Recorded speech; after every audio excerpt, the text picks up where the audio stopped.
Mr. President. The Democratic leader. Mr. President, this morning, the Senate will vote on the nomination of Robert F. Kennedy to serve as Secretary of Health and Human Services. By now, it's beyond clear that Mr. Kennedy is not remotely qualified to become the next Secretary of HHS. In fact, Mr. Kennedy might be one of the least qualified people that Donald Trump could have chosen for the job. There are so many others who would have been better.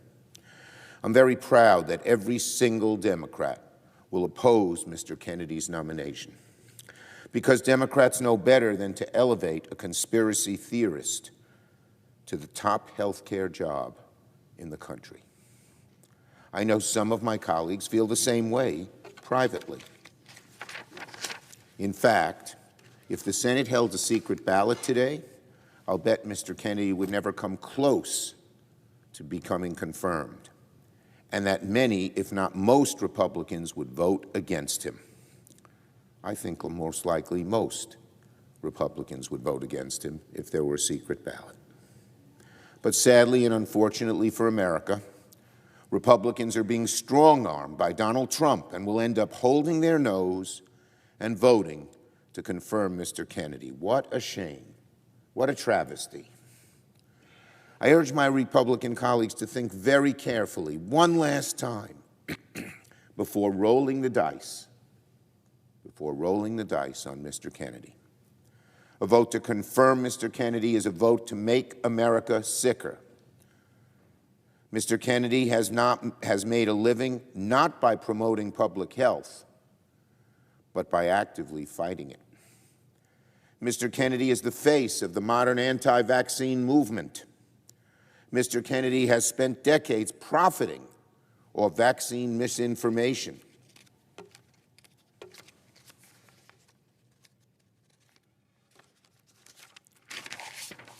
Mr. Kennedy told me to my face that he would, quote, defer to the president on issues as personal, as deeply held, as important as abortion.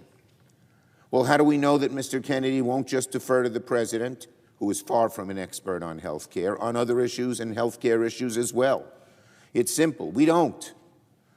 But if he can change his view and defer to the president on something as deeply held as abortion, the likelihood is he'll change his view on many other health care issues to the detriment of the American people.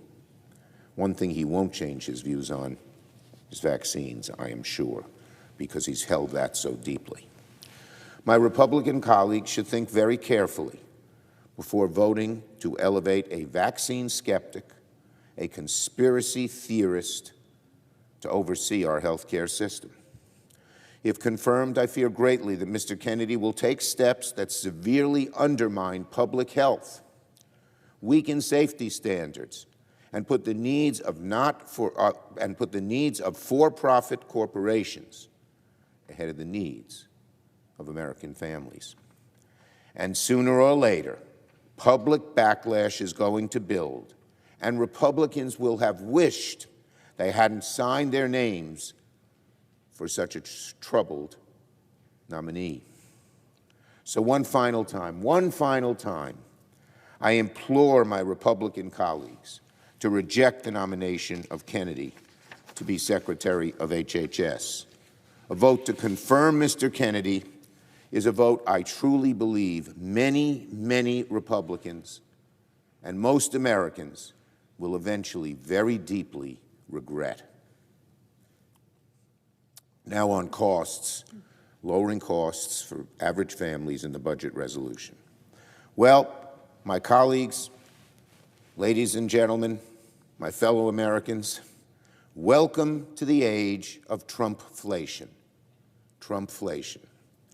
If there was one mandate that Donald Trump had after winning the election, it was to fight inflation. Remember what he said on the campaign trail?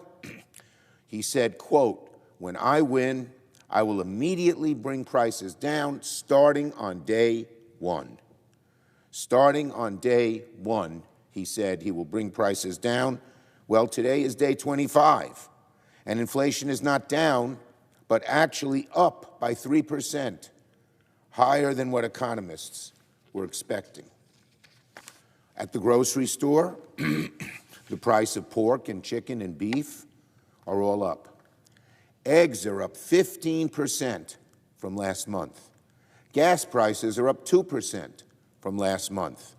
Used cars are up. Auto insurance has become more expensive. And what is Donald Trump doing about all this? He's making the problem worse by threatening trade wars with our own allies. Here's what the CEO of Ford Motor Company said yesterday. The CEO of Ford Motor Company warned yesterday that, quote, a 25% tariff across the Mexico and Canadian borders will blow a hole in the U.S. industry that we have never seen. That's the head of Ford Motor. That's not some liberal Democratic economist. The head of Ford Motor says that the tariffs will blow a huge hole in the U.S. auto industry. What he's doing on tariffs is, again, sort of like everything else. It's sort of a meat axe approach, a slash and burn approach, not looking at each individual case and seeing what's good and what's bad. Inflation is the #1 issue on people's minds. It was the biggest issue during the election, and already Donald Trump is breaking his promise to do something about it. And the American people are starting to take notice already, even though we're only on day 25 of Trump's term.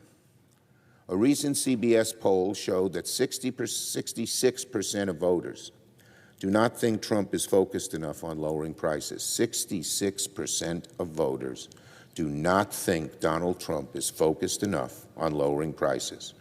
And you know what? They're absolutely right. In the 3 weeks that Donald Trump has been president, he's been focused on pretty much everything but fighting inflation, which is the #1 thing people care about. We've seen this maneuver so many times before from Donald Trump. He knows that he has no real answers to fixing inflation. So what does he do?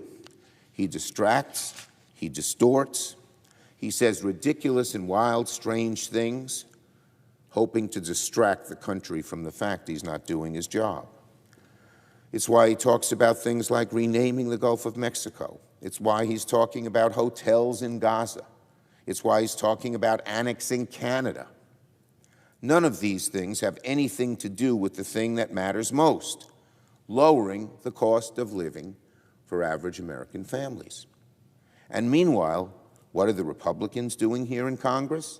What are my Senate Republican colleagues doing? Are they fighting inflation, maybe? No way. No way. Republicans are full steam ahead with cutting taxes for the ultra-rich, paid for on the backs of working and middle-class families. Just look at the gargoyle-like budget proposal that the House Republicans released yesterday. Republicans want to make billionaires even wealthier by raising costs for working people. The Republican budget slashes nutrition programs that help 40 million Americans put food on the table. The Republican budget proposes massive cuts to Medicaid, threatening health care for tens of millions of people. It will make food, health care, energy, and housing more expensive, all to cut taxes for the ultra-rich, hurting the middle class, raising costs for the middle class to help the ultra-wealthy. The Republican budget plan can be described in one word: radical. Republicans should remember well what happened the last time they cut taxes for the ultra-wealthy. It backfired with the rest of America.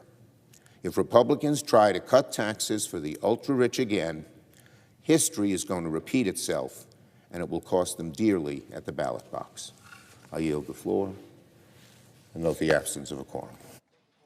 The clerk will call the roll. Ms. Alsobrooks.